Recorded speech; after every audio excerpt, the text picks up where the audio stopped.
Olá, falemos de temas de paleontologia.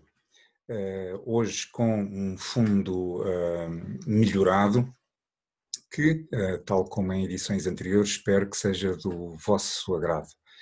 Uh, para nos acompanhar nesta conversa, preparei, como de costume, uma apresentação. E vamos então hoje falar, continuando o tema último, vamos falar de paleontologia, fósseis e geoconservação.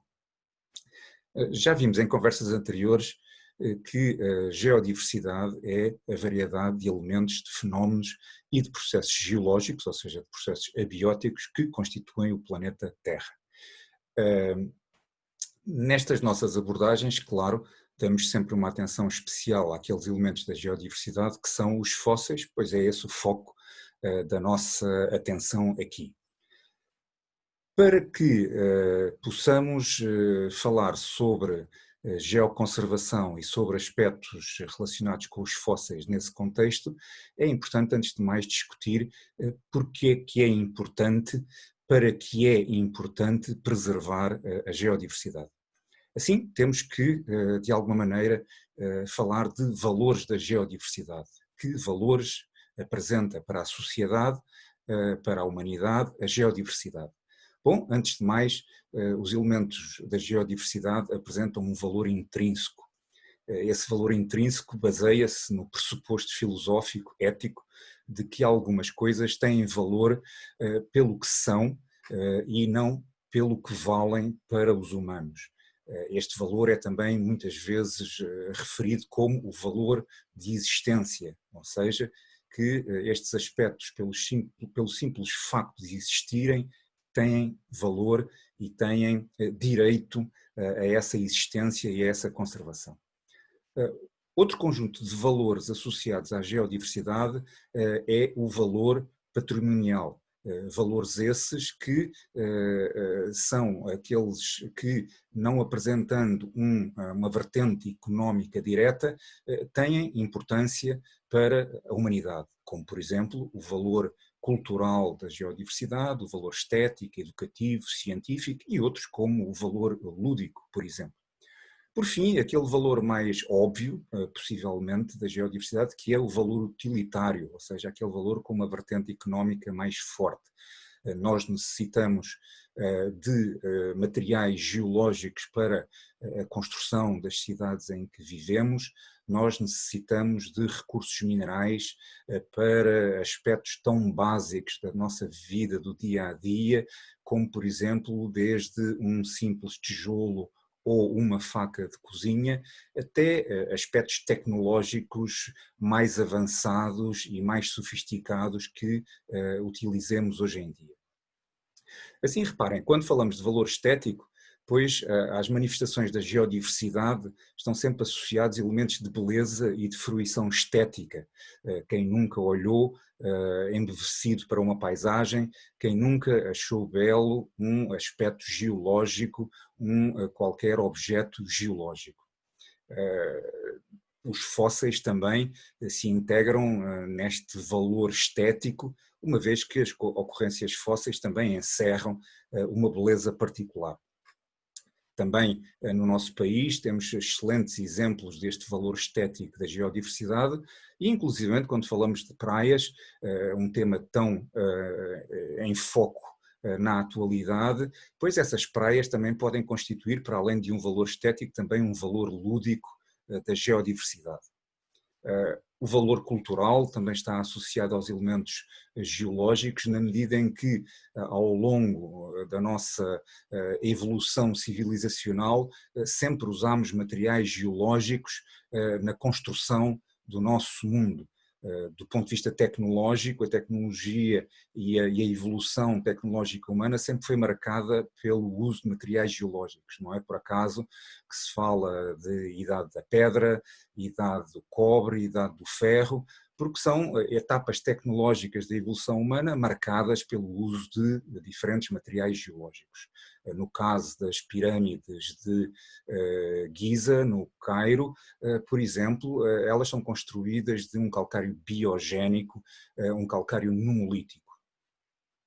Em Portugal também temos magníficos exemplos de valor cultural da geodiversidade. Apenas um, o espetacular Castelo de Almorol, construído sobre um afloramento rochoso no meio do Rio Tejo.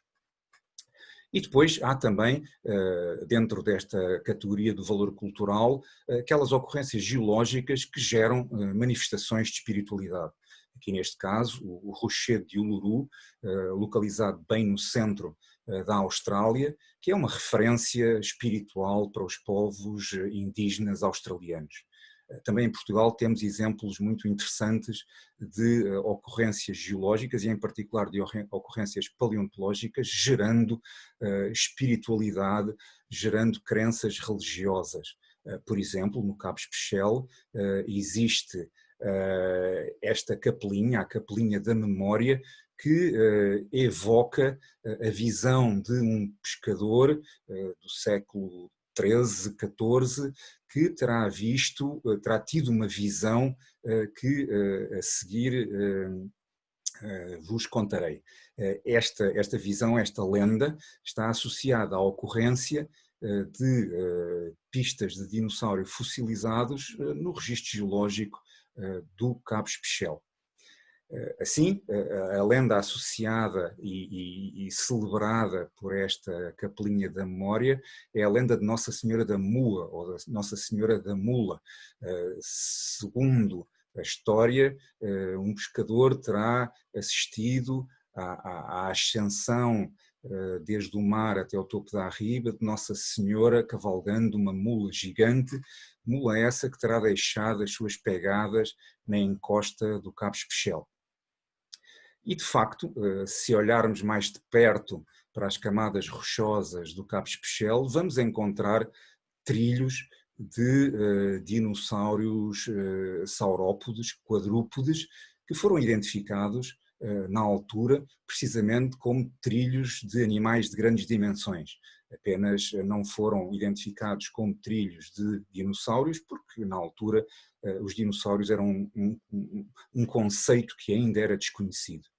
Hoje em dia, com base no estudo desses trilhos, sabemos que por ali, por aquele local, em tempos, noutras circunstâncias, terão passado diversos dinossauros saurópodes que deixaram as suas pegadas nos sedimentos plásticos da altura, que depois de litificados e de inclinados, basculados até à sua posição original e expostos à superfície, deram origem à lenda de Nossa Senhora da Mula. Também, do ponto de vista do valor cultural, há um aspecto muito importante de identidade local. Lisboa é a cidade das 7 colinas, as colinas são manifestações de geodiversidade. Lisboa é muitas vezes referida como a cidade branca, nomeadamente devido ao uso da rocha ornamental liós. Outro exemplo, Rio Maior, com as suas salinas de Salgema, vê estas ocorrências como de uma importância para a sua identidade local tamanha que, inclusivamente, estas salinas e estas pirâmides de sal estão representadas no seu brasão, no brasão da cidade. Também o valor científico é fundamental no que diz respeito à geodiversidade. A geologia investiga-se no campo, é no campo que é encontrada a informação de base que depois é estudada quer no campo, quer em laboratório, quer em gabinete. Investigação essa que depois dá origem às publicações científicas que divulgam os conhecimentos encontrados nesse registro geológico, e também o ensino da geologia é feito também no campo. Daí muitas das dificuldades que atravessamos neste momento, em que confinados, em que impossibilitados de ter aulas presenciais, também estamos impossibilitados de nos deslocarmos ao campo. Já vimos que a geodiversidade tem uma importância enorme no contexto da natureza, correspondendo à vertente abiótica dos elementos naturais. Se nos focarmos um pouco mais nos elementos paleontológicos, então podemos encontrar digamos assim, uma subcategoria desta geodiversidade. Não pretendo de maneira nenhuma tornar os fósseis independentes da geodiversidade, mas sim vê-los como uma categoria particular ou uma subcategoria particular que poderia ser definida, que poderia ser individualizada como a paleodiversidade. Assim sendo, o que poderia ser esta paleodiversidade? Seria a variedade de elementos paleontológicos sob qualquer forma, a qualquer escala e a qualquer nível de integração. Os fósseis, os diferentes tipos de fósseis, somatofósseis, icnofósseis, as associações fossilíferas, as jazidas fossilíferas, a relação entre os fósseis e as rochas encaixantes, todos esses aspectos e muito mais fariam parte desta paleodiversidade. Assim, tal como a paleontologia não é uma disciplina exclusivamente geológica, também a paleodiversidade não estaria exclusivamente inserida no seio dos aspectos naturais geológicos, mas sim seria transversal quer à biologia do passado, quer à geologia do presente. Em relação à biologia do passado, pois representaria os aspectos biológicos preservados nos fósseis e, por sua vez, em relação à geologia do presente, teríamos os fósseis propriamente ditos. Também da perspectiva das vertentes que esta paleodiversidade poderá apresentar, pois terá igualmente, tal como a geodiversidade, uma vertente científica, uma vertente cultural e educativa. Não coloquei neste esquema mais vertentes, porque se torna difícil elaborar um esquema com mais do que 3 eixos num PowerPoint, mas facilmente poderão encontrar outras vertentes, outros valores associados à paleodiversidade, tal como encontramos em relação à geodiversidade ou à biodiversidade. Se pensarmos em termos de conservação da paleodiversidade, tal como quando falamos da conservação da diversidade biológica ou da geodiversidade, então há alguns aspectos básicos a ter em conta. Imaginem que a paleodiversidade, aquilo que pretendemos conservar aqui neste aspecto particular, é como o tampo de um banco que para se manter equilibrado,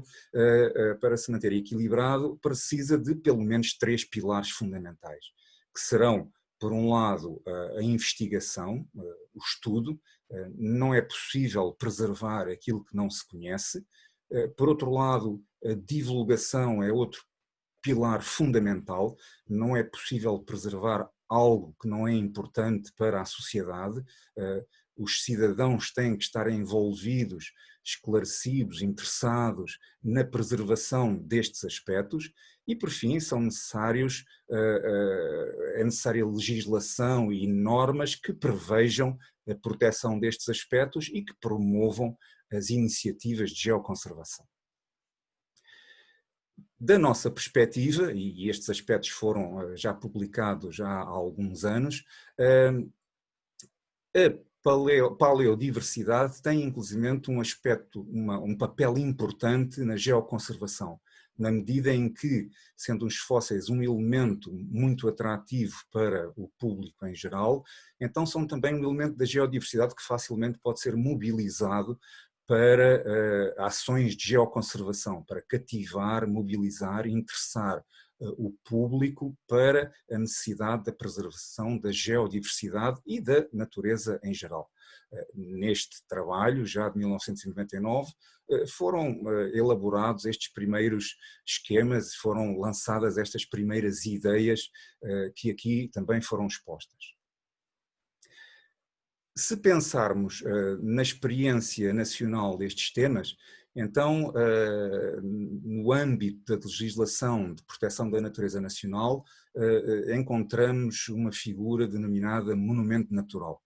Analisemos um pouco esta figura e vejamos como a geodiversidade e a paleodiversidade estão envolvidos neste conceito.